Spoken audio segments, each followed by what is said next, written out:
स्वादे जिब्रो अल्छे तिग्रो त्यही जिब्रोले नै हामीलाई बिमार पारेको थाहा हुन्थ्यो। हामीसँग भएको जिब्रो यस्तो हतियार हो जुन चलाउन नजान्दा धेरै दुःख पाइन्छ, आफ्नाले पनि छोडिजान्छ। आफूभित्र भएको घमण्ड र स्वार्थी मनले नै कर्तव्यदेखि टाढा जीवनको यात्रालाई मनभित्र बोकेर।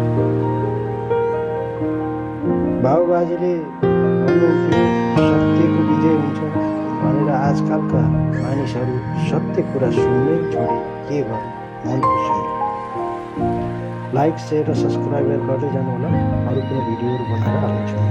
धन्यवाद, thank you. Like share subscribe गर्दै जानुहोला, मेरो च्यानलमा जोइन हुनु।